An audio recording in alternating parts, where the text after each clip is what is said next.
السلام علیکم ورحمۃ اللہ وبرکاتہ۔ آج سورۃ الانعام کی آیت نمبر 15، اس کا ترجمہ اور تفسیر اللہ تعالیٰ کی توفیق سے بیان کر رہا ہوں۔ اللہ تعالیٰ سے دعا ہے کہ اللہ تعالیٰ مجھے حق سچ بات کہنے کی توفیق عطا فرمائے۔ اعوذ باللہ من الشیطان الرجیم۔ قل انی اخاف ان عصیت ربی عذاب یوم عظیم۔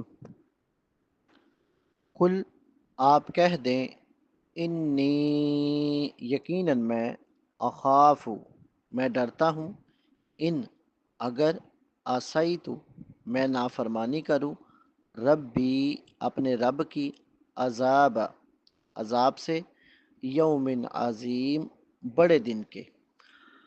قل انی اخاف ان عصیت ربی عذاب یوم عظیم۔ آپ کہہ دیں، اگر میں اپنے رب کی نافرمانی کروں تو میں ایک بڑے دن کے عذاب سے ڈرتا ہوں۔ نافرمانوں کو عذاب دیا جائے گا، اس کی وضاحت اس آیت کی روشنی میں ایسے ہے: قل انی اخاف ان عصیت ربی عذاب یوم عظیم۔ آپ کہہ دیں، اگر میں اپنے رب کی نافرمانی کروں تو میں ایک بڑے دن کے عذاب سے ڈرتا ہوں۔ اگر میں رب کی نافرمانی کروں گا تو مجھے ایک بڑے دن یعنی قیامت کے عذاب کا ڈر ہے۔ بحوالہ تفسیر مختصر ابن کثیر۔ یوم عظیم سے مراد وہ دن ہے جس کے عذاب سے ڈرایا گیا ہے، جس سے خوف رکھا جاتا ہے۔ نبی صلی اللہ علیہ وآلہ وسلم کو حکم دیا گیا کہ آپ صلی اللہ علیہ وآلہ وسلم کہہ دو کہ میں شرک کر کے اللہ جبار کی ناراضگی سے ڈرتا ہوں، کیونکہ شرک ہمیشہ جہنم میں لے جانے کا موجب ہے۔ یہ شرک کرنے والوں کے دلوں کے لیے تنبیہ ہے۔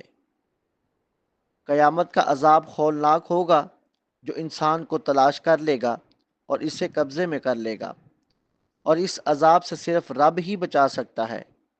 جب بچانے والا رب ہے تو پھر کسی اور کو ولی کیسے بنایا جا سکتا ہے؟ اے اللہ، تیری توفیق سے آج سورۃ الانعام کی آیت نمبر 15، اس کا ترجمہ اور تفسیر بیان کی۔ اے اللہ، اس کو اپنی بارگاہ میں قبول و منظور فرما۔ اے رب کریم، اس کو بیان کرنے میں اگر کوئی کمی کوتاہی غلطی ہو گئی ہو تو اس کو اپنے فضل سے، اپنے کرم سے، اپنی رحمت سے معاف فرما۔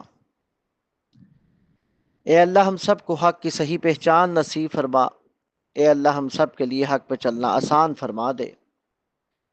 اے اللہ، قبلہ اول مسجد اقصی فلسطین کے مظلوم مسلمانوں کی غیبی مدد فرما۔ اے اللہ، فلسطین کے مجاہدین کی مدد فرما۔ اے اللہ، فرشتوں سے ان کی مدد فرما۔